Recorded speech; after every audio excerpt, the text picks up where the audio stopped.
Problem ఏంటంటే అట్లాగే ఒక 30-31 ఏళ్ళు ఉండే ఒక అమ్మాయిని దారుణంగా కొట్టి మానభంగం చేసి చంపేశారు ఎవరు కోల్కత్తాలో అక్కడ. ఆ విషయం ఏంటంటే దానికి చాలామంది క్యాండిల్స్ పట్టుకొని ర్యాలీలు అని చేశారు. మనం అట్లా చేయాల్సిన అవసరం లేదు. బట్ మనకు కావాల్సింది ఏంటంటే నాలెడ్జ్, అంటే అవేర్నెస్. ఇట్లా జరుగుతుంది బయట, మనం జాగ్రత్తగా ఉండాలి. దేశం ఏమనుకుంటారంటే ధైర్యం ఉంటుంది వేరే వాళ్ళతో, అబ్బాయిలకి ఎక్కువ బలం ఉంటుంది అనుకుంటారు. బట్ అది అబద్ధం. ఆడవాళ్ళకి ఎక్కువ బలం ఉంటుంది వాస్తవం.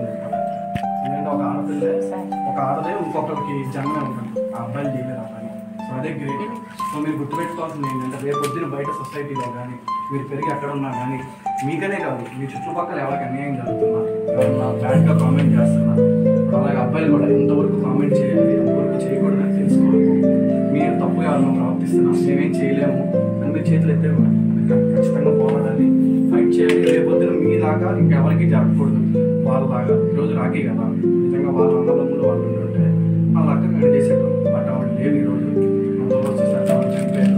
బట్ ఏంటంటే రేపు అలాంటి జరగకూడదంటే మీకు తెలియాలి. మీరు చూడండి కోల్కత్తాలో ఏం జరిగిందంటే ఒకరికి కూడా తెలిసి ఏం జరిగింది. బట్ ఎంత ఘోరంగా జరిగిందో అందరికీ తెలియదు. సో మీరు తెలుసుకోవాలి, మీరు తెలుసుకోవాలి. రేపు బయట సమాజంలో అటువంటి జట్టాలు జరుగుతుంది, మీరు ముందుంటే అది ఆపాలి. ఇలా జరగకూడదు, ఆడపిల్లలకి ఇలా జరగకూడదని మీరు అనుకోవాలి. అది మీరు ఖచ్చితంగా తెలుసుకోవాలి. అండ్ పర్టికులర్గా మీరు అబ్బాయిలు సినిమాలు చాలా మంది ఉన్నారు, కానీ మీరు కూడా ధైర్యంగా ఉండాలి బయట. సో అలా మీరు కూడా తెలుసుకోండి. రేపు పొద్దున ఎవరన్నా మీ ముందు ఒక ఆడపిల్ల గురించి తక్కువగా మాట్లాడితే మీరు ఒప్పుకోవద్దు. మీ ఫ్రెండ్స్ మాట్లాడితే ఒప్పుకోవద్దు. నేను మీ కూడా చెల్లు అక్కువ ఎవరో ఉంటారు కదా.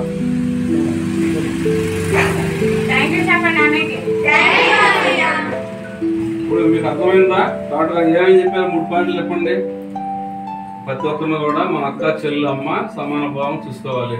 ఇంకేమేమి చెప్పారు సార్ డాక్టర్ గారు చెప్పిన విషయంలో? మీకు ఏమేమి గుర్తుందో చెప్పండి, ఒక్కొక్కరు చెప్పండి. ఎవరు గుర్తుందో చెప్పండి ఒకసారి.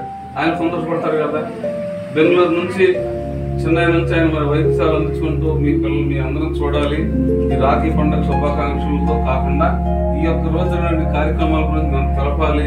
మీ అందరికి అవగాహన కార్యక్రమాలను మంచి ఆలోచనతో వచ్చాడు డాక్టర్ గారు.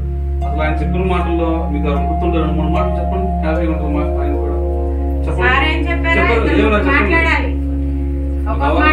చెప్పండి ఎవరికైనా గౌరవించాలి. ఇంకా కామెంట్ చేసిన ఈవెన్ మీ దగ్గర ఎవరైనా పెద్దోళ్ళు ఆడపిల్లలు ఏమన్నా వెంటనే మన దగ్గర ఉన్న పెద్దోళ్ళకి చెప్పాలి. మన వాళ్ళు మనమే కాపాడుకోలేకపోతే బయట వాళ్ళు ఎవరు కాపాడతారు?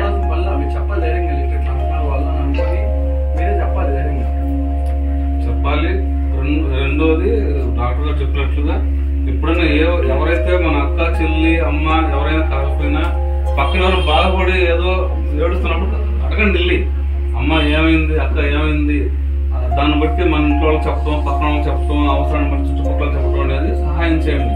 ఎందుకంటే చదువుకుంటున్న పిల్లలు కదా, భవిష్యత్తు కాలంలో మీరు కూడా పెద్దోళ్ళు అవుతున్నప్పుడు 10 మందికి ఆధారంగా ఉండాలి. మరి ఆశ్రమం నడుపుతున్నారు మరి మేడం గారు, మరి మనలాంటి పడంగా తయారు చేయడానికి గొప్ప ఆశయాలతో అర్థమైందా. మరి చిన్నప్పుడు కష్టపడి చదువుకొని ఈ రోజు డాక్టర్ అయ్యారు మరి చరణ్ గారు. అదే మీరు కూడా అదే ఆదేశాలతో రావాలి, అదే మైండ్తో మీరు కూడా ఉండాలి.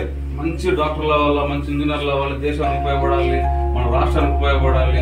మీరు మళ్ళీ గొప్పగా పెద్దవాళ్ళు ఇట్లాంటి ఆశ్రమాలు ఎక్కడెక్కడ ఉన్నాయి వాళ్ళంతా కూడా మీరు మీ మార్కులాగా ఒక స్ఫూర్తిగా మంచి మంచి సేవా కార్యక్రమాలు జరుగుతుంటే మీరు ఇక్కడ ఏర్పడుతున్నటువంటి మేడం గారికి కావచ్చు, చరణ్ గారికి అందరూ కూడా మీకు హ్యాపీగా ఉంటుంది. సరేనా? చాలా ధైర్యంగా ఉంటుంది. ఎందుకంటే వాళ్ళు ఏంటి అబ్బాయిలో తక్కువ, వాళ్ళు ఎక్కువ. ఇంకా నేను చెప్తున్నాను కదా, అబ్బాయి జన్మలేడు, అమ్మాయి ఎవరు జన్మ, అది ఇంకెవరు భరించలేరు.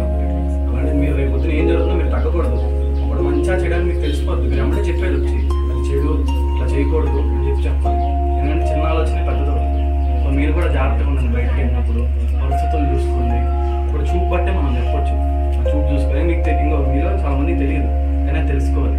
మీలాంటి ఒక ఆడపిల్లకే ఇక్కడ లేదు ఈరోజు. జస్ట్ అది గవర్నమెంట్ డాక్టర్. డాక్టర్ అంటే ధైర్యంగా వెళ్ళే చోటు.